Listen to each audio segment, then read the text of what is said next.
It is Indiana in the Morning, presented by First Commonwealth Bank on the Voice of Indiana County, WCCS 101.1 FM and AM 1160. It's 9:44. Josh Whittison with you in for Todd Marino. And our interviews are brought to you by Marcus & Mack, a law firm representing injured people. Earlier this week, we got some good news in the world of sports as Blairsville Colts repeated as Indiana County League champions as they got the big win during this past week for that championship. And from what I understand, we have the coach on the line, so I'm proud to welcome Coach Joe Culler to Indiana in the Morning. And, Coach, how you doing? Good morning, Josh. How are you? I'm doing well. I'm doing well myself, and I understand you have one of your players with you this morning. Yeah, I asked Bobby Thompson to call in as well on the conference call, so we got Bobby and myself here. How you doing, Bobby? Good, Josh. How are you today? Doing excellent. Now, Bobby, just so that everybody knows who you are, what position do you play? I played center field for the Colts this year. Okay, center field. And have you been playing elsewhere, like high school teams? I guess before the coronavirus, yeah. I played probably everywhere. But I was an outfielder in college at California University of Pennsylvania. Okay, excellent. All right. So, hey, not bad at all. Great, a good hometown product there. So, Coach, 8-4 on the regular season, and that got you the number 2 seed, it looks like, for the playoffs. Who were some of your tougher opponents this season? And, Bobby, you can chime in on that, too. Yeah, I think this year is our second season. We only had 3 teams in the Indiana County League, it was made up of Apollo, Blairsville, and West Lebanon. And it was the same as last year, and we did an interleague play with the teams from the Indiana area booster ball that play at the sports complex up there. And we were able to get 13 games scheduled. We did not get one game played because it didn't really have an influence on the seedings. As opposed to last year, we took the 1 seed. We finished, I think, 14-1 last year in the regular season, and this year we had a little bit tougher time. West Lebanon handed us 3 of our 4 losses in the regular season this season. Oh wow! So one of the teams in your division then taking you to task almost. Did it seem tougher because you had the target on your back as a prior champion? I think so. I think we're always one of the top 2 seeds in the county league for the last 15 or 20 years, and coming off of a championship, and we only lost, I think, 2 games all season last year. I think everybody was looking to try at least get 1 win against us. Mm-hmm. Bobby, talk about it from your perspective. What did it kind of feel like everybody was gunning for you? I don't think so. I think everyone knows who we are and who we've been since my whole, reign with the Colts. I think the talent level, there's just a lot of young talent coming up through Apollo and Kiski.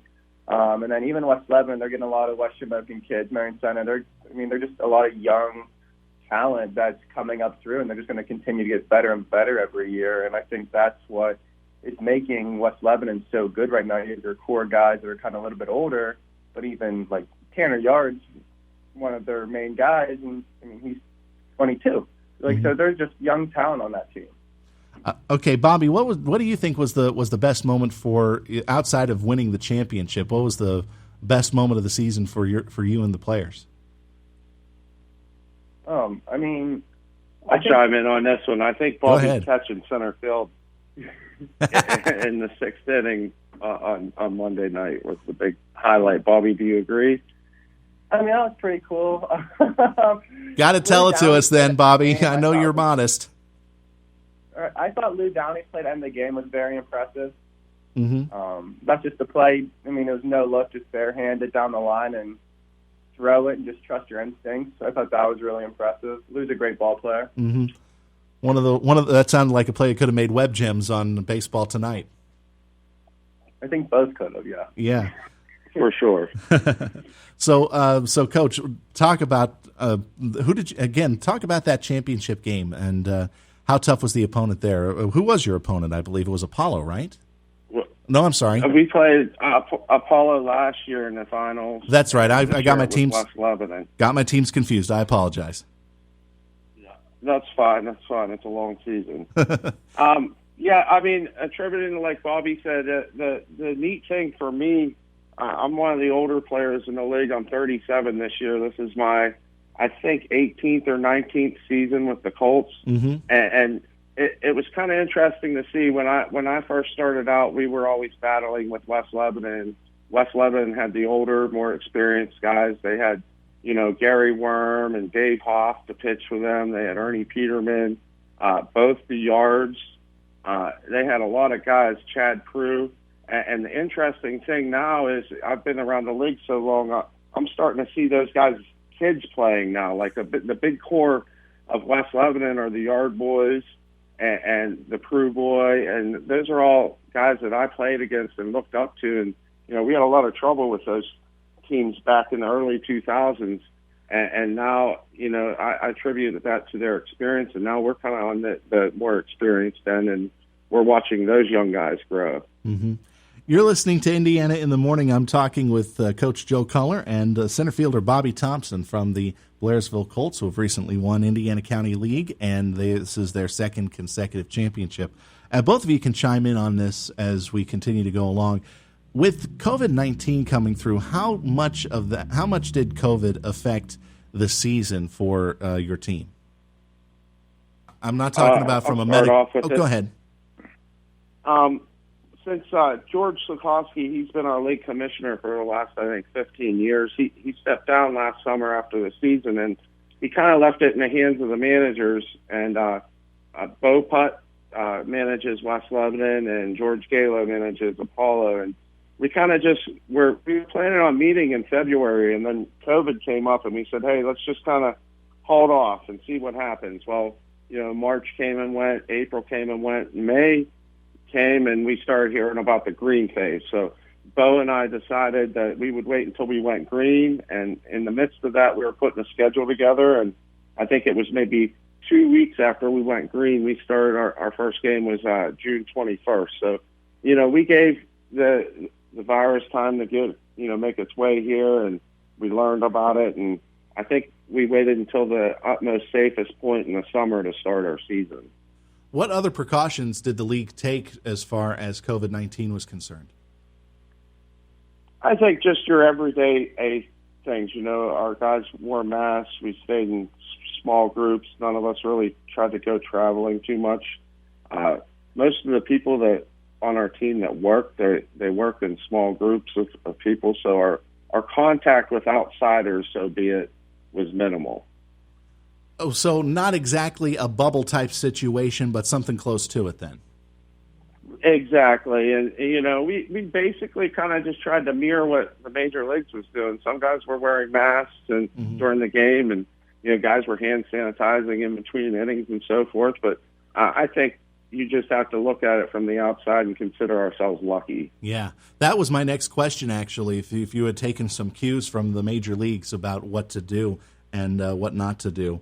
So I imagine watching the major league clubs as they continue on, and now that your season is over for this year, seeing that, I'm assuming you're probably going to take all of that into consideration maybe whenever you start planning for next season. Oh, definitely. And, that was one of the things that we talked about at the end of the last game, just between teams, was one, we feel very lucky and blessed to get through this season, and it kind of makes you look and see how important and how good we have it, considering next year we may not have a season. Mm-hmm. So, Bobby, what was it like for you on the players' end, having to deal with everything COVID related and dealing with these guidelines that the league put in place? I don't want to comment too much. I'm no doctor or anything. I just really wanted to play ball. I think for a positive, everyone thought, baseball wasn't going to happen. And then when Joe sent us all the texts, like, hey, we're going to play, first game's in 2 weeks, I think it was really exciting because I think people that were kind of going to hang the cleats up for this year were like, well, this year's a bust. I'm so bored at home. I get to go hang out with my friends again. So we got a few guys out of retirement like Scotty Harsh. But realistically, everyone playing, we're all consenting adults. We knew the risk going into it, and if we didn't feel safe, we didn't have to go. So that's my only take on it. Yeah. My idea, off of what you just said, 2 weeks preseason to get ready to go. Holy cow. That's not a lot of time. No, but I mean, there's not too much stretching or anything beforehand now when everyone's working till 5, unless like you're a teacher like Joe. But we're rushing to the field. We might throw the ball 4 times and we say, let's go play. Oh, okay. All right. So I could definitely notice a difference, especially in our younger guys. They're usually coming off of a high school or a college season already, and they're jumping into our county league season, and you could definitely see throughout the league that a lot of guys hadn't been doing much over the past few months. yeah, you could kind of tell when it's either fatigue factor or they're well rested or they're warmed up from their previous season.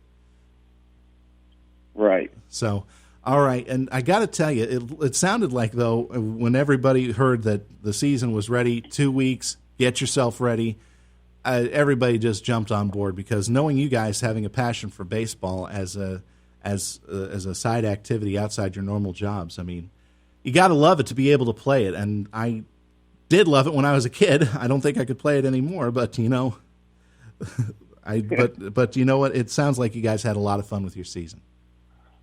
We definitely did, and you know, I did have a couple guys that turned down from playing. I don't know if it was the COVID things or they were just preparing for, you know, to go to school next year, but we did lose a few guys that did not come this season. But you know, it was really nice to see everybody step forth and you know, make it to all the games. You know, we had 10 or 11 guys all season at every game, and everybody was healthy, and you know, we stayed safe. All right. Coach, if anybody's interested in playing for Indiana County League next season, maybe you might get some more players out there, maybe some people might be interested. How can they get a hold of the people there so that they can get their name in the mix to play next season? I think the easiest way for people to get in touch with us to play would be to contact me through Facebook or join our Blairsville Colts Facebook page group. And there's a lot of info on there pertaining to our league and where we play and how we play, and they can also contact us through there. All right, excellent. Coach and Bobby, thank you very much for joining us today here on Indiana in the Morning. Congratulations again on championship number 2, and good luck trying to get number 3 next year. Thanks again for joining us. Hey, thanks a lot. We look forward to hearing from you next year.